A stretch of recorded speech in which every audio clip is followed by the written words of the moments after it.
Mayam Bukurum Zari, the Ingrid Impact News, Raj Nongthombam. Leikai Wakat Kiano episode of the Mayam Bomukan at Taram Okcheri. Imphal, the Gilabno Lakiba district sing at Rakachingi Lamsingda, Lambi Thong ising my singy film see Yamna Mong Meril Chadranai. Adubu, Imphal, the Yamna Nagan Ladiba, Lamphel Gigam and get quarter singy film see Karama Monga Ladibagi, Mapamaduki Lambi Thong ising my sinna Karam Toriba, Nataka quarter to gi condition Karam Toriba Habdu, Nasiki episode of the Kaminarasi. So welcome to yet another episode of Leikai Wakat, presented by Impact News, Tada Batahoro. Udapohoro.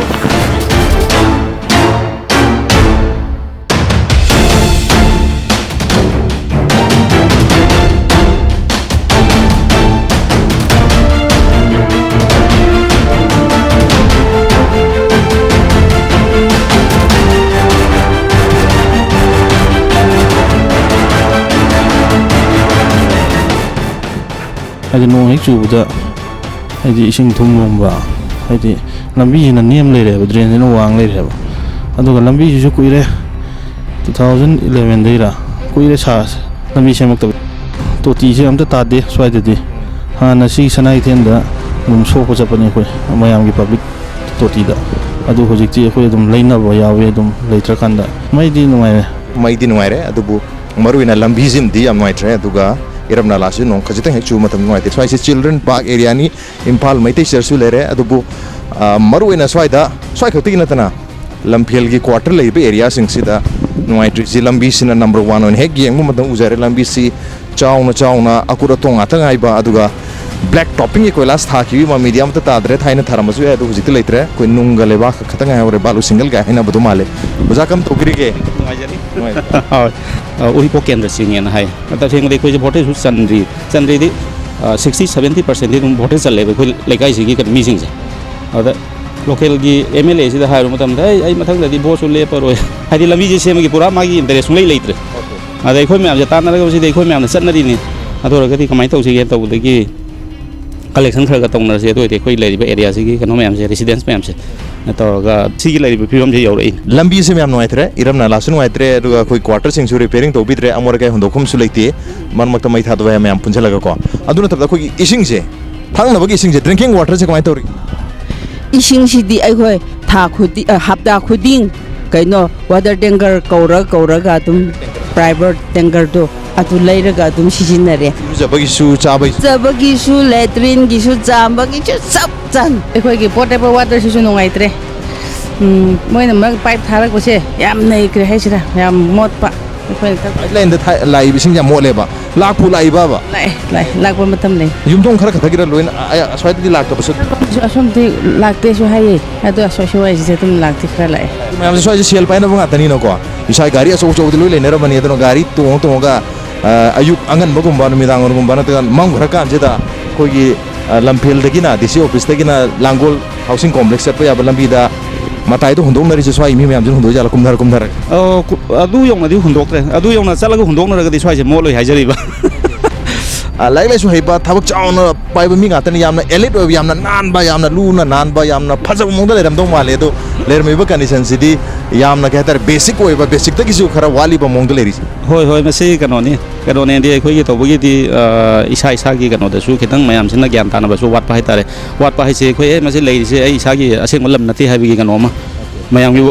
wakal lon sih dah asumum baga kanoma lei betul mata oke feeling sama. Leram basu ya adubu I koi na lei kita uri bisiga. Almost 30 years city I managed to go to a pension pangdri poverty go. Aduna luna nana labor city I go get an iPad.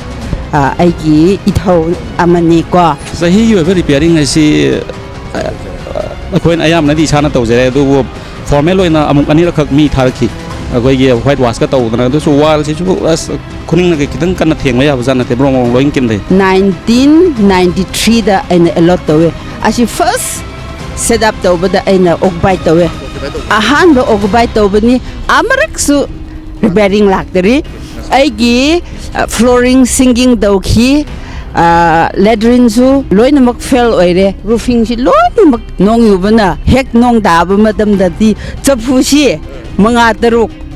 bareng tharaga kaino leiribni hapa masi 1993 da allot tawkiba quarter ni the quarter ki condition si maroina roofing si ma yadre masi calling ka badana tana masi game lauraba mapangan yaudraba nong khajeng chubda imungda kolik mayam ama thara ising yana film da lere aduga masida leiriba koigi ceiling sisu yadre sisu game laure aduga pi leiriba wall sing sisu amata yadabne aduga white house kum sini sana tokere ko thongnaw gi masata ka se cement ka se kielaga leirabani ceiling sisu nong tarak padagi hai tare masina he na sumjahan nabagi maram moire ne aduga makha gi flooring su yadrabani almost kairaga leirabne aduga isana koigi sheet komba plastic ki sheet komba thajalaga hairiba akai bus khara makai di ju pawdi manage tawri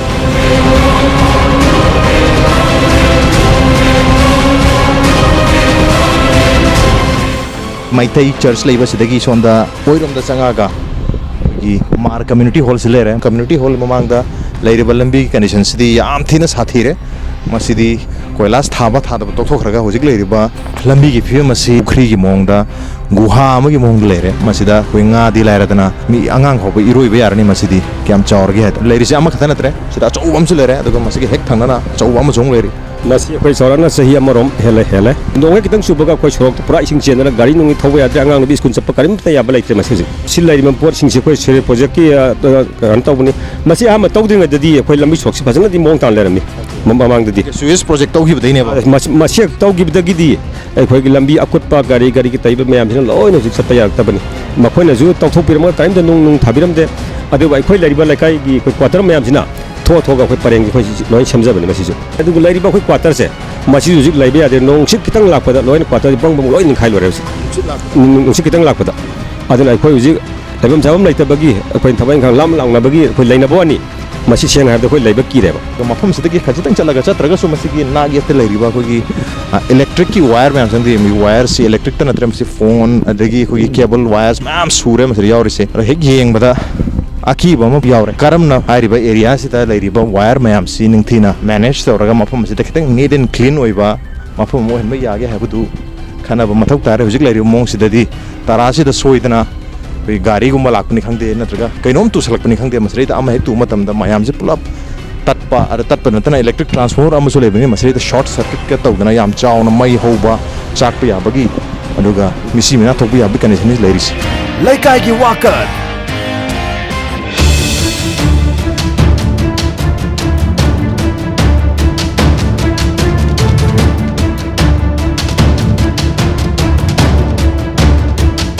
Mar community hall ki side tegi left from the oirom da laga lak mafum ni haire mafum sina ki Nepali basti hai na khangna ba mafum ni mafum saidna lambi si main road oi bagar ga no mate kharadi ningthina koilas thabo uri Nepali basti ki wena kari kari problem lai ga lambi si soi matek tum phabai wane asoi urga di amuk sem kane chane port hole se chauna chauna masa masuna tre soi da leriba Lamphel ki quarters area da leriba port hole sing se kyam chawge hada port hole hek lerkum tum gari se thau ya da na tam tam na cycle ga thaina bada gari se kan thau ya da na speed yamna nemtharaga chapgi khudong cha da mamai oglani quarter area se amte adre manam juko nam thibana jat jat ke manam lakre chen bi sumdre phunjilag lai re koi basti area se ising butari buje ising de na nai na dum lojabne da water supply ki pipeline do adu de swai de leite Lamphel gi basti area se dukan khata oi lebing mong do tawre yum ire leite bi mong do yama koi basti area se bu yum gam ta leite dukan khata ngai na ro sia dukan ngata ne ayam leine re area se ki khwaide ki nuai besen kai no nuai tab sen kai nungai ba har gadi masida leiriba jati se punamang legai tare loina mix thodi gi nungai ta ba se ising gi problem lai sewage pipeline lakum matam da phumbu matam da water pipeline do lo thuai gre water pipeline lo thok re ba basti area gi mamang da lambi koilas phajana thar leiri se asai mathik da gi jo mok tat khare se jo leitre kara de kra bon nuai asi nungai se koi kaino gi sinam legai thamai bandi gi asi central school phawdi nungai re ICR ki complex on lere or ICR dagi lai balambi sim di masi su black topping loi mang re kai re duga port hole ngata chawna lere gari sing sisa pamatham da magi normal speed sa pangam da na du dagi below average ki below normal gi speed tane am thonai si aduga swai bhaudi lambi si yadraga su ekta na mafum kharasi di lambi si yam phajana kolas thabire aduju masi su thakiba kuidri hare aduga thari su gi maram su mang da kugi central school laiba central school mang da lere school se dagi na masdagi sum laga sona sakiba kugi thangwi ban senam laikai bukti lambi si kolas thabiri aduga atoppa mafum sing kugi quarter area manung Lamphel gi sidati lambi sam ta yadra bani aduga ICR chakiba lambi sina yam chawba example amani lambi se kyam phatra ge habis koilas se sungle letrapne black topping is not visible anywhere uri basi only kugi port hole adugi nung lekhom ising side hena lambi side kam tu ude adu dane koina toy haizariba where is the road lambi kai legina lambi nati basi पुखीदा गाड़ी थौबो चा मानरे सामंग केंद्र विद्यालय की Ben driver ने अदु आंगांग पुबदा यामनो खुदोंग चादबा मोय सिगिदी खरबु फरे सोम police quarter सिगिदी Thumba मतमदा इसिंगजे Thumba मतमदिदा खु यावेबा युम मनुंगदसु बुतोंगा सुम लैबा खोटपा तौबिबा यावजरे हंदकी थुमगिबदो दुगी मतुंगदसु अमहना अमकसु नोंग चरपदा दुम थुमजलई अखोइगी इसिंगी आइबा सिदा फैसिलिटी लेते अखोइगी इसिंगी तोटी अमसु लेते हैंडपम्पसु लेते अखोइ स्वाइदा लैरिबा अयामबसे क्वार्टर गी प्लस अखोइ लैबा मयामसे इसिंग से कइनो ओइना तवे अखोइगी टैंकर की ओइना लैरगा सिजिनै सगा येंबिरो लंबी कमा तोगनी हु होंगतियागा अहाना होइना कमा सकनी Leikai की Wakat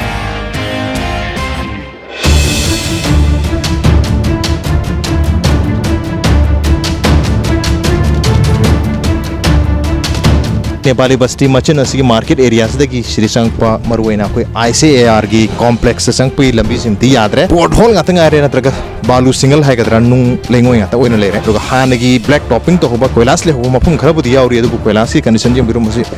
deeply kaira ga yamna ages naiba mong da lere maning da thang lai thok matham da koi ICAR की yamna phajagraba complex ni leri si asuk phajagraba complex ki masak se hariba complex ki gate mamang da leriba अकाइब लंबी नत्रगा कोई culvert नमथकी बसिना हारिबा complex दा लाकपदा सतोक्सिन तौबदा दुगा complex की मसक सु थेनबगी मसम मोरे दुगा सतोक्सिन सु का हेना नो हाइतनबगी असो मरम मोरे कॉम्प्लेक्स की अहान इंप्रेशन हाय तारे ममिंग दियाम फजन थारे दुबु ममिंग थारे सिगी हेक मखा की सीलिंग सी लोई कायरगा लेरे मसी निंगाई बहोर ICAR की क्वार्टर से लेबे त कमाई तोरी अस क्वार्टर पे याम फसते अदो लेबे त क्रिएशन नुंगाइते लेट्रिन ग्रीन ऑल ओइन वाल ओइन मक काये बाबा अदना क्रिएशन नुंगाइ सोई कॉम्प्लेक्स द गेट का जाम फजरे दुबु गेट सुकाय ब किंदा बहोरे को गेट बो किंदा बहोरबने दु क्वार्टर की कंडीशन दी याम थिरमनी अदो मफम सिदी हेग येंग बदु याम फजन बदि उबा कॉम्प्लेक्स को कोई पेंटिंग के फजन तोरगा अदो सी गेट हेग ममांग सिदी लंबी काय बहोरे सतु कसिन कोई तोरी तो बस याम नुंगाइतबनी लोइन मक कायबनी नको नोंग चुरती पुरा इसिंग थुमबनी ना कोई मपान त चोट पखत पसी आम लुयेबा को मैसु ग्या नुंगाइत्रे हुजिति हाना नुंगाइरामे हुजि मैसु ग्या नुंगाइते क्वाइट स्ट्रेंज हम गन गाइनी कोई कॉम्प्लेक्स मनुंग द ICAR की कॉम्प्लेक्स मनुंग द इसिंग बुदि नुंगाइरे दबु मै जहान नुंगाइरे हुजि नुंगाइत्रे है से कमाइते जन संग हम कमिनरस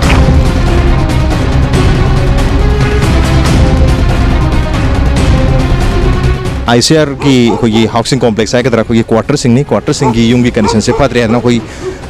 इमाम ना कोई गेट मामक तदा हरा अपने तो कोई मनुंग दसा कांसे क्वार्टर में रहे क्वार्टर की कंडीशन से का है ना फब्दी कोई तरे तो मई नुआई तबरा लंबी नुआई तबरा इरम नाला नुआई तबरा करी नुआई ट्रेन कुंबा से नुआई दे दो रिपेयरिंग से लागते दो से मोइना सारगा दि पीबरा सादबरो के सारगा पीए दुबो लोइना फुल्ले इसे होई खतगी ओदुरा आयाम बालो याना दबरा अहनब सेमबसिंगदि कैसे तौते अमनबसिंगदि अरिबसिंगदि दुम तौवे नोंग चुबा कानदि लैबदि नुंगाइते इरम नाला हाइदि ड्रेन लेत्रो ड्रेन हाइबबो मनिंग रोम लैये सममंग रोम लैये अदो अरिसो दुम लाए सिंगदि ड्रेन दिसिंग चेनबा ngam ngамदबा ओइबा जानि ह अदोगी को इसिंग से दुम लाए इसिंग सिमा नोंग चुरा कान दक्ता नुआइ तबा थुनजन मखुजन बखर लेबा ड्रेन से marang kaina leitaba leitar ko sekang pikna leibi mong ning duga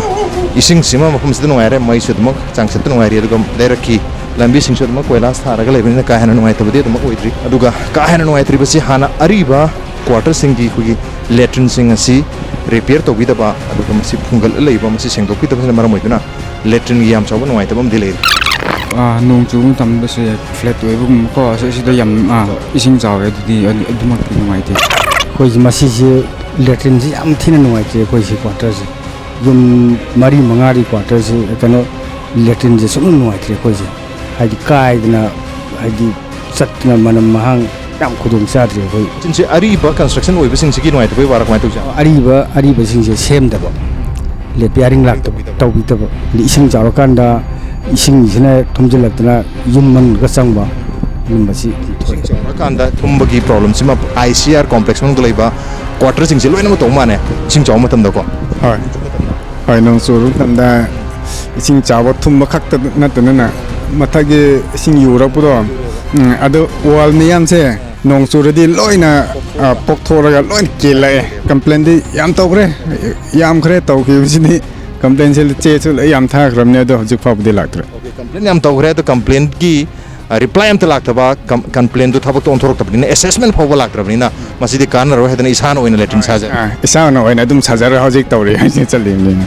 aina lakpadagi di masi repairing 2 times ti tawbikhre adu thodokpa aingonda khudong chadaba leite adu hojikti phasana sembire agi adu khoi sum yengjabda complex ki na get ta khoi dustbin hai tare na dustbin se phasana khilla leibu ure yamna afaba makhal gi thabak ni sumana west bin thamba se masra amor kai thada ba ko thaba adu amor kai sing se lokhat pa sidi kanana tawge ICR na dum tawjabra mapandagi lakpra kamai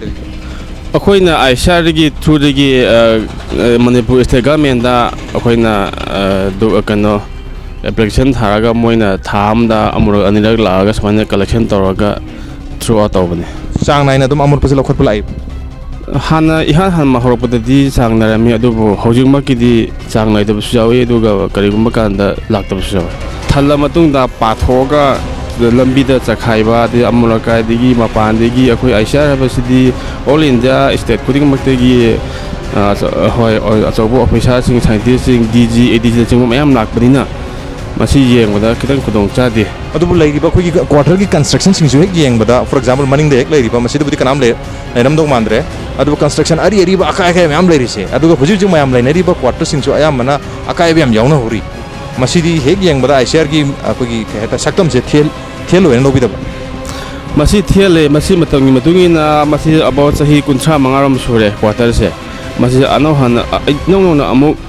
rebuild तौबगी मतम ओरप मरमना मसी होजिक थमने दुगा मसी सिगी site लैबा सिंगची 2016 दगी दी पूरा अनो पोइन सारगनी मांगल रिसो अरि बनिना मसी सिदो अनो सादरो होय लो थुगाय खरनी दुगा अनो सारगनी द लैबा अहुम से मसी समाइना अनो समाइना चामाना अमु सागलानी मनिंग द लैरिबा अहुम से अंगो अहुम से सिगी मोंग से द अतै सिसु लोइ सागलानेबा पुलिस क्वार्टर रोम चंगी बई लंबी सी ओवरऑल 90% याद रहे पोर्ट होल गातनी रही मैम सी स्वाइदे याम चौबा नुआइतबा मना खुगी सॉलिड वेस्ट हाइदर अमोर काई मैम सी हुंदोकुम लेतबदगी लेकाई की थोंगान दा नत्रगा सुमाइना चाव चावना अमोर का सी तार लेबगी ममिंग चाम चाव तारी लंबी याद रहे अमोर के हुंदोकुम लेतरे इरम नाला फेल वेरे थांगनबी सिंग फंगद्रे करी नो मकुम से तौरिसे गवर्नमेंट की क्वार्टर ने हैरगा गवर्नमेंट की साइट की फंगखम थोपा खुगी इंफ्रास्ट्रक्चर जाम तलेते दुकान ले दुकान से तपोर मैम दियो ले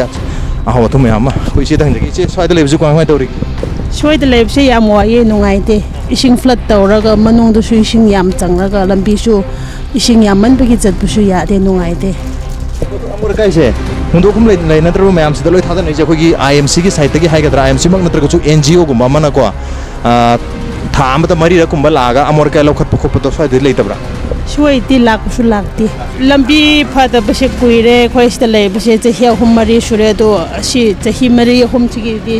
लंबी ते सुफा फादी मचाक साबिरबो साक साजद्री आइसे अगवाय तौरी के स्वाइसिबो स्वाइदि मु लंबी थोंगे हर दि मणिपुर की अखोगी पुलिस डिपार्टमेंट की क्वार्टर ने दुंगाई कारीमता सेंबी साबी दे लंबी से दुम येंगिरो सिदैदा मुक तौखाइगनी सिओइगिनेना अदो तौरिबा मयाम सिगी अवाना से गवर्नमेंट ना करीमता पुलिस डिपार्टमेंट ना सु येंबिद्रे आदुगा सिगी मयाम सिदै द वारिबा जि नो हे चुबगा युम लोइना इसिंग चंगे हेक आइना आईटी बोर्ड दा सिगी क्वार्टर सिदा होंजनबदगी ngasi फावबदा पुलिस डिपार्टमेंट हाइगद्रा होम डिपार्टमेंट ना लंबेन गी अमता सेंबीदे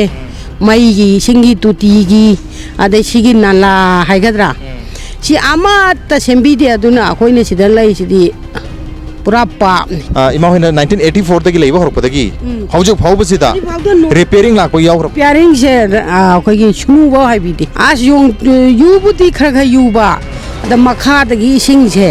अदम फावगलक्तना लोय मकवाना बंगहक्तने अयामबन कमाई कमाई पानबीर के कमाई तौरी के तौरिसिदी यामना थीना वान हिंग्रब जाने दे बंगो तौरिबा से लमदम सिगा पुनमादा करी हायदारे लंबी थोंगरे फत्रे इसिंग मसिंगरे थुम्मे वान हिंग्रब जाने दा पुनमा सिदा कनादा हायरोगा कदौतुबा कम दौतुबा हायबन सिंग सिगी वरी से खलुबदा हायबम खंगदना खोइजि हिंगदि यादबि हिंगबाइदु मंगारे मोहे सिदा ले रखी बसे क्वार्टर दा क्याम कुइरगे फनो कुइरे खोइना थबो मसाम तौजबदगी सुम लेजरक बसे ngasi बो सुम लै अदे लेरकबदे सुम फरगदो तौबने फबगी वाय अमा याउद्रे गवर्नमेंट क्वार्टर अम होइबगी क्वार्टर अम होइबगी फैसिलिटी दम लेत्रे गवर्नमेंट तौरिसिदी क्वार्टर पी क्वार्टर लेरी हाइब खकी वादनी क्वार्टर कना लेगी बस ही बन नारी भाई बन सिंह बहु खंजू लेबी बस जानते मैम ये नहीं चाहिए तब मिल ngang पसी aku ai ma ta ngai ko yar ba ima kai se biru bno ai si sarap kitang lauru bane ba adum fi suge khot ke ima hoi leri jaga se ke ko si police quarter ka wa police quarter ki se kumai to ri atopa swagi quarter sing hai tar ne maming to an to an lejer ke swagi quarter sing sida koi lambi no ai tabgi nala no ai tabgi sing no ai tab am le hori swagi police quarter ki wena de kai no ai tab le police quarter ke se de ibung nong chu ba ya de nong hik chu ba de imung se ta thum ba de loi san pham ka phamung kang thong ka loi re adun imung de ne khon adum hita but to nga adum sijin nari ne ba adu khwa gi no ai ta ba hai ba bu imung si mo na so yam kan na so na te jeng su jeng san bi dre moina imung sina nieme sarok sina wang khat le ba adun ising se khoi da adum henjalak tan adum thum me ba khoi gi si akhoi se nong kan ta wen ki te ngai chak ba si lam ben si da ne ko pura athum me hai sathi ji si ma pa se hai si ma pa se ring je tare ba okay phai sathi lambi je si tare masi sem ki da ba se kuire aduga ayam mana por hol ngata ngai rabni lambi se adubu di officer mayam chatli madigi mayam tawi adungam na ba Leikai gi Wakat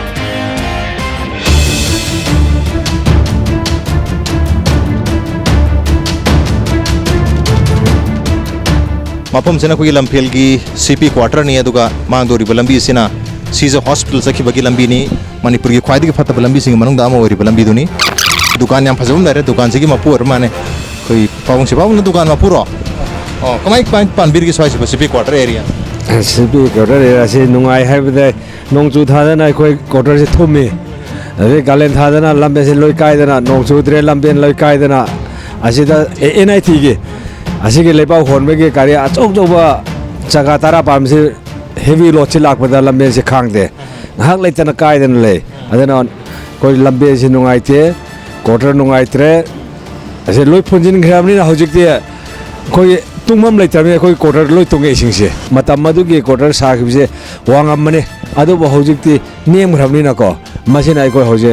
aru bo moi nokchu da helak pada koi yumung se khu mung he yodana loi chena bangak tani ade nong loira kan hanjilak pung aktane chena ba nong ha kan da hanjar pang atoin tawre aduga hujik su handak chayol ameriki mamang da nong chu ki bidu da gi hujik phok kang da lambi si satop san tawde am wana leri kan kam tawri ge nungai re soko nungai ta base sorok si leikho madum thok tu na lei badu adu nungai te ka aduga si sorok se pukhri on le adu gari NIT khoi gi pot mal poba haigadra leibak poba gari du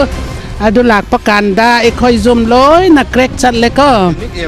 jamnik pani zwar haba hojik zwar hara soi khoi di zwar haba da kok ngau ba le tere ko sidle le riba quarter me am se kyam kuira gi ma hoiti le rakpa as 30 henle 30 hele kuntra hele ar jai kuntra hele pasida quarter gi condition hai tare kamai to ri ke repairing um lak palai kar khoi gi ase ahan bad lak padagi hona amara one time khak tang la e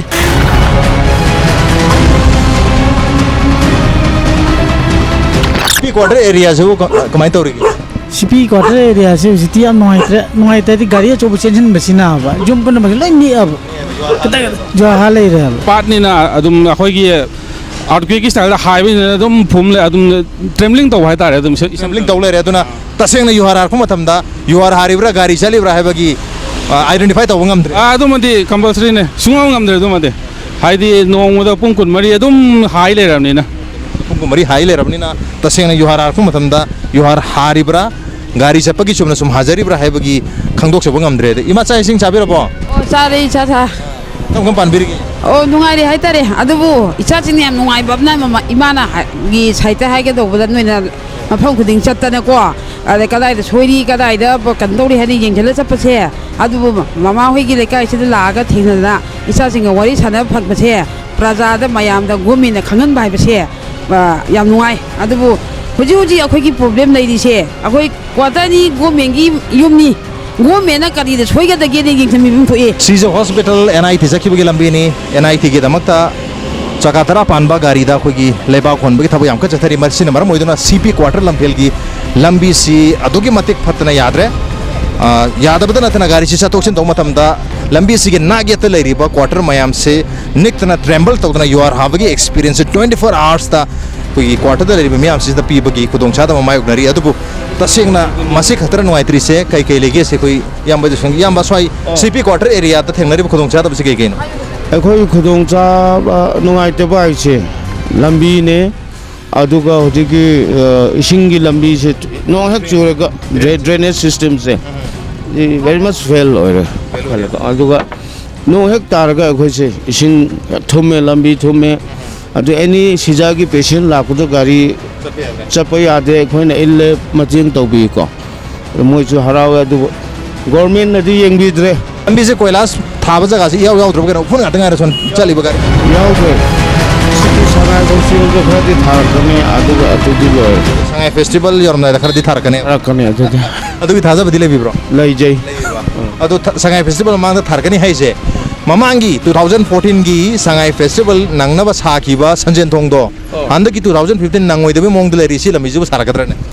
sidi sarakani sijada mi deda sarakani सरकार के कानून ने अखो सरकार से इथा था जद्रेबा नहान नगी सेमनी सानी हाई को हुजिक फाउ से अजी फिबम न दुम लेरिबा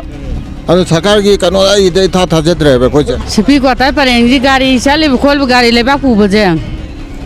चीचा लाबा क्वार्टर जे थाक नि अनि अदे से खाइ रे अदे की कोली थम्बो यादरे मफम जादन थममदा होजिक अखोई मणिपुर की लंबी सिंगसिदी वाइददी याम नुआमी लंबी थीरबने अदगी हारिबसी मयामजु उबिरे सि लंबी फत्रि से सीवेज ना होगारंबदगी मोइना थोलिबा पोतसी अखोइगी मनुंगदा नाय हानबगी टाइप दा अपेटबा हान लैखरगा अदुदे थोनजनबनिना थबक सुरिबा मिजिंगसिसु अखोइगी टेक्निकल नॉलेज सि पीपीबी दबगी मवोंगदा उजाबा कंबाइन प्लानिंग है मा लेतबा कंबाइन प्लानिंग से लेरगदी मसी थोइदमने पीडब्ल्यूडी गसु तानाबा पीआईसीटी जी गदु तानाबा सीवेज की प्लान से तौकांदा अदु अगदि अनिरक थोइदमने अदु मसी प्रॉब्लम से अमुक सेमजु मुक थोकने न खाले टेक्निकल नॉलेज थादा दगदु Leikai की वाकत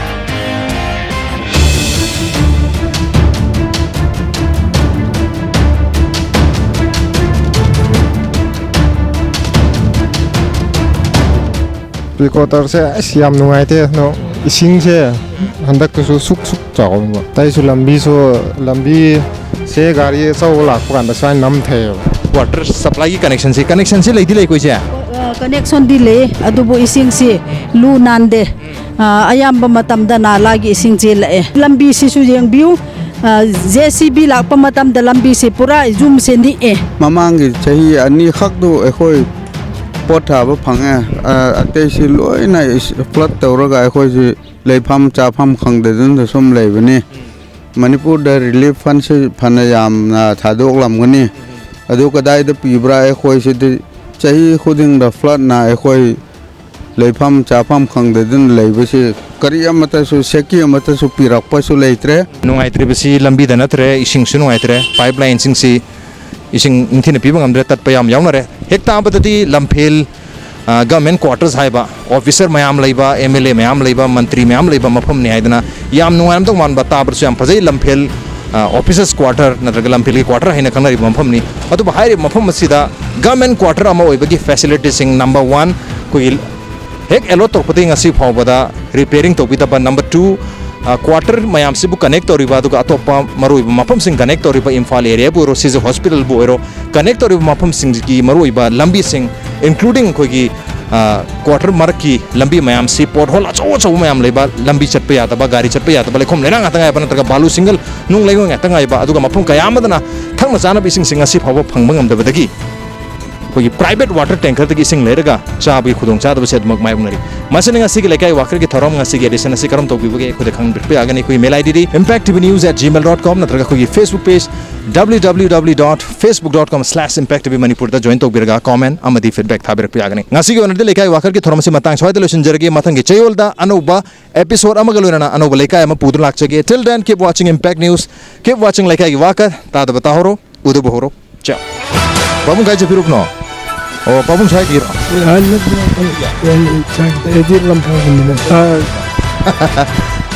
Oke, dulalin gini lampen gila ceh. Atau apa area lagi? Isi di soal lebih bro.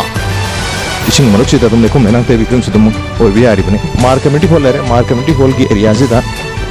Ini lebih yang sih. ꯂꯩꯇꯦ ꯀꯅꯥꯝ